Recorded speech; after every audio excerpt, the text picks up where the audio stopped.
ప్రేక్షకులందరికీ కూడా ఆ లలితాంబిక అమ్మవారి యొక్క అనుగ్రహం పరిపూర్ణంగా కలగాలని మనస్ఫూర్తిగా కోరుకుంటూ మనం ఈరోజు చెప్పుకోబోయేటువంటి అంశం ఏమిటి అంటే 2024 జనవరి నుంచి డిసెంబర్ వరకు కామన్గా అయితే మనం ఉగాదికే చెప్పుకుంటాం. అయితే ఈ జనవరి నుంచి డిసెంబర్ మధ్యలో ఎప్పుడు కూడా సంవత్సర ఫలితాలు చెప్పేటప్పుడు ఇక్కడ మేజర్ ప్లానెట్స్ అని తీసుకుంటాం. అంటే మేజర్ ప్లానెట్స్ ఏమిటి అంటే గురువు, జీవకారకుడైన గురువు, కర్మకారకుడైన శని, కాలానికి కారకుడైన రాహు, మోక్షానికి కారకుడైన కేతువు. మిగతా గ్రహాల యొక్క స్థితి బట్టి మనం నెల ఫలితాలు ఎలాగో చెప్పుకుంటూ ఉంటాం, మాస ఫలితాలు అంటూ ఉంటాం. వాటిని అవి ప్రతి నెల మారిపోతూ ఉంటాయి. 45 డేస్కి, 1 మంత్కి, 25 డేస్కి ఇలాగా. అయితే ఈ 4 గ్రహాల యొక్క స్థితి మూలంగా ద్వాదశ రాశుల వారికి ఏ విషయాల్లో బాగా కలిసి రానుంది, ఏ విషయాల పట్ల జాగ్రత్త వహించాలి అనేటువంటి విషయాలు ఇప్పుడు మనం ఒక్కొక్క రాశి లేదా ఒక్కొక్క లగ్నంగా మనం తెలుసుకుందాం. మేషరాశి, మేషలగ్నము. ప్రతిసారి లగ్నం ఎందుకు వాడుతుంటారు అంటే లగ్నం చాలా ప్రధానమైనది రాశి కంటే కూడా. పర్వాలేదు, లగ్నం తెలియదు అనుకునేవారు రాశి నుంచి చూసుకోవచ్చు, నో ప్రాబ్లం. అయితే ఇక్కడ మీకు అసలు ఈ యొక్క సంవత్సరంలో 4 గ్రహాలు, మేజర్ ప్లానెట్స్ ఏవైతే రాహువు, కేతువు, ఛాయాగ్రహాలైన రాహుకేతువులు, జీవకారకుడైన గురువు, కర్మకారకుడైన శని ఎక్కడెక్కడ సంచరిస్తుంటారు అంటే ఇక్కడ ముందుగా గురువు నుంచి తీసుకున్నట్లయితే గురువు మీకు ప్రజెంట్ రాశిలో సంచరిస్తూ 1 మే నుంచి వృషభంలో కంటే ధనస్థానంలోకి వెళ్తున్నాడు.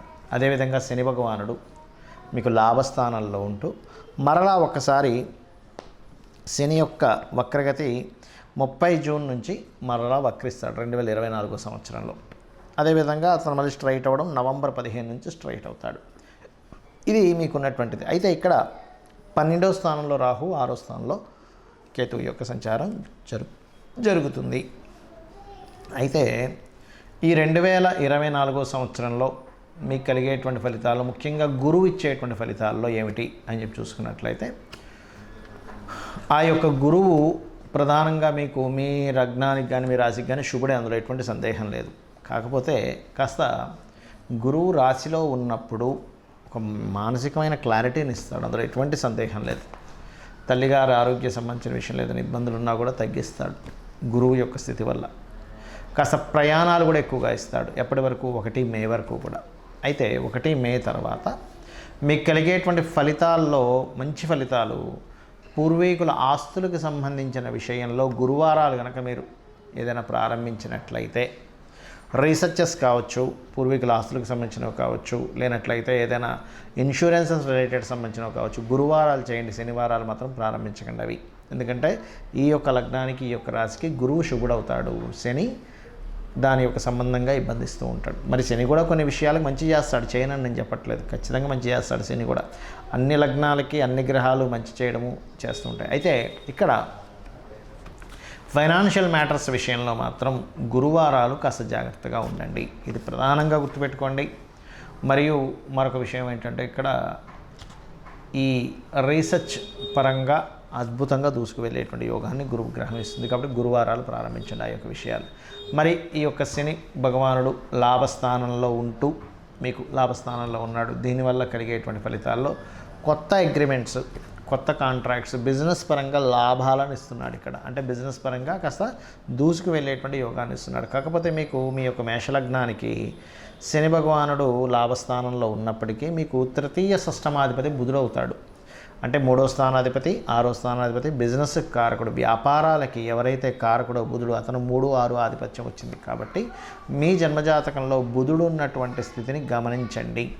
గమనించి కొత్త అగ్రిమెంట్స్, కాంట్రాక్ట్స్ వస్తాయని చెప్పాను, అందులో ఎటువంటి సందేహం లేదు. కాకపోతే ఈ 6వ స్థానంలో కేతువు యొక్క సంచారం జరుగుతుంది. కాబట్టి అప్పులు ఇవ్వడం కానీ, అప్పులు తీసుకోవడం కానీ, ఈ యొక్క విషయాల పట్ల కాస్త జాగ్రత్త వహించండి, ఇది గుర్తుపెట్టుకోండి.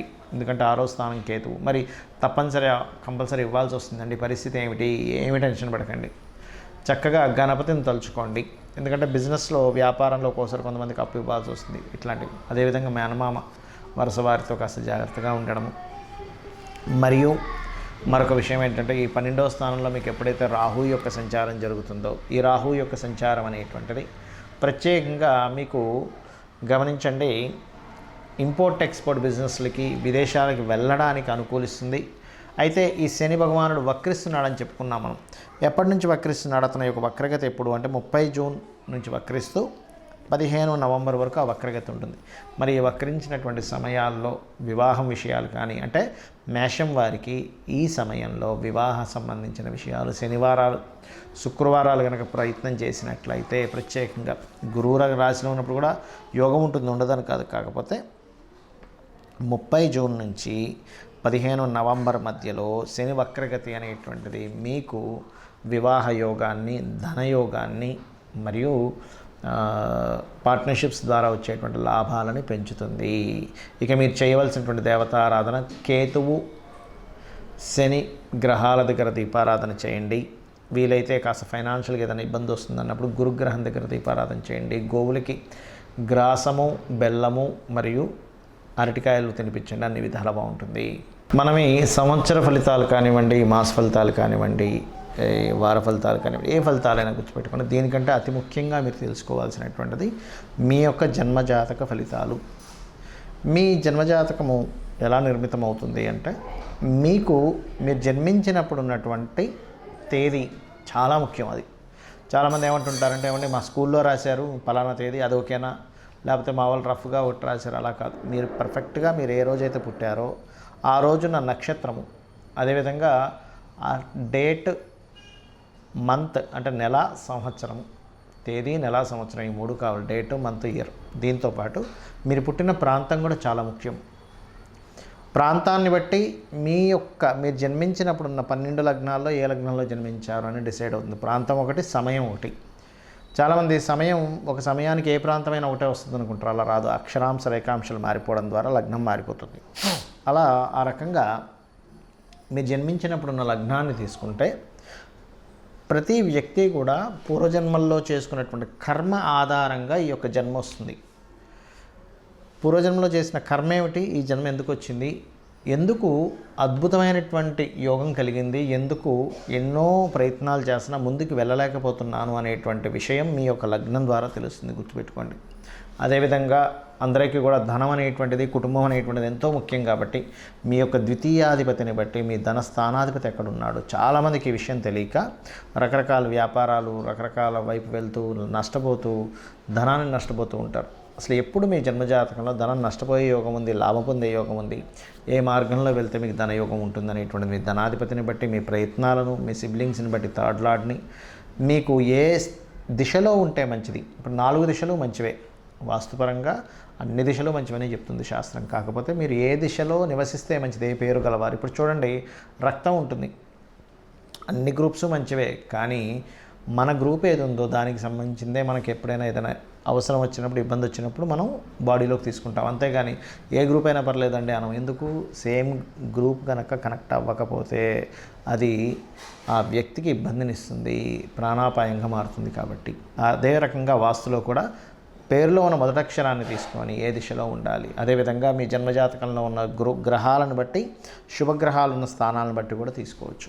అదేవిధంగా మరొక విషయం ఏంటంటే, సంతాన అభివృద్ధి కానివ్వండి, వివాహ సమయం కానివ్వండి, 3 నుంచి 5 సార్లు వస్తుంది ప్రతి వ్యక్తికి కూడా వివాహ సమయం అనేటువంటిది.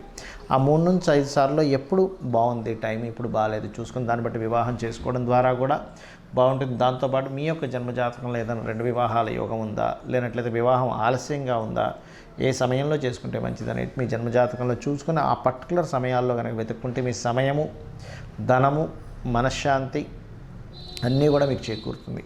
అదేవిధంగా లైఫ్లో టర్నింగ్ పాయింట్స్ కావచ్చు, బిజినెస్ చేయాలా, లేనట్లయితే వృత్తిరీత్యా ఇక్కడుంటే మంచిదా, విదేశాలకు వెళ్తే మంచిదా, ఇన్వెస్ట్మెంట్స్ ఎప్పుడు చేయాలి, మీరు సక్సెస్ రేట్ రాకపోవడానికి గల కారణం ఏమిటి, అదేవిధంగా కొన్నిసార్లు మనకు లక్కీ నెంబర్స్, లక్కీ కలర్స్ ఇలా ఉంటాయి. ఆ యొక్క విషయాల్లో ఏ నెంబర్స్ని, ఏ కలర్స్ని ఎంచుకుంటే మంచిది అనేటువంటి అనేకమైనటువంటి విషయాలు మీ జన్మజాతకంలో ఉంటాయి. అందుకే ముఖ్యంగా మనం మన జన్మజాతకాన్ని చూసుకోవాలి. మరి ఇక్కడ సందేహం ఏంటంటే, అందరికీ కూడా మరి జన్మజాతకం చూసుకునేలాగైతే ఈ గోచార ఫలితాలు మనం ఎందుకు చెప్పుకుంటున్నాము ప్రతిసారి? ప్రతి వ్యక్తి కూడా ఎంతో టాలెంటెడ్, అందులో ఎటువంటి సందేహం లేదు. ఒక్కొక్కరికి ఒక్కొక్క డిఫరెంట్ టాలెంట్ ఉంటుంది.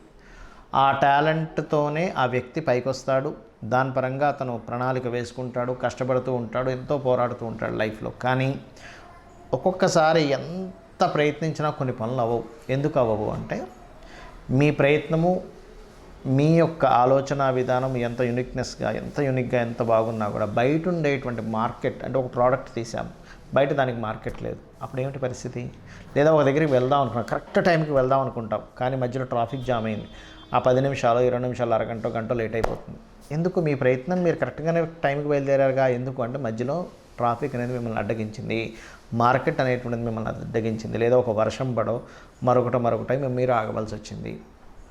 అంటే ఏమిటి? బయట ఉండే మార్కెట్ అనాలిసిస్ కనుక మీకు తెలిస్తే ఈ సమయంలో ఉదయం 6 గంటలకైతే ట్రాఫిక్ ఉండదు, అదే 9 గంటలకైతే విపరీతమైన ట్రాఫిక్ ఉంటుంది, గంటలో వెళ్ళాల్సింది 2 గంటలు 3 గంటలు పట్టొచ్చు అనే మార్కెట్ అనాలిసిస్ అంటే బయట ఉండే పరిస్థితులు కనుక మీకు తెలిస్తే మీరు దాని తగ్గట్టుగా ప్లాన్ చేసుకుంటారు. ట్రాఫిక్ కావచ్చు, ప్రజెంట్ ఉన్న మార్కెట్ కావచ్చు, ప్రజెంట్ ఉన్న కండిషన్స్ ఏవైనా కావచ్చు, ఒక ప్రోడక్ట్కి ఉండేటువంటి వాల్యూ కావచ్చు. అదేవిధంగా మనకి గోచారం అనేది ఏం చెప్తుందంటే ప్రస్తుతం ఈ నెలలో ఈ గ్రహాలు ఇలా ఉన్నాయి, ఈ సంవత్సరం ఈ గ్రహాలు ఇలా ఉన్నాయి గోచారంలో, కాబట్టి వీటికి ఎనర్జీ ఎక్కువగా ఉంది, వీటికి ఎనర్జీ తక్కువగా ఉంది, కాబట్టి మీరు దీని పరంగా ప్లాన్ చేసుకోండి అని చెప్పేదే గోచారం.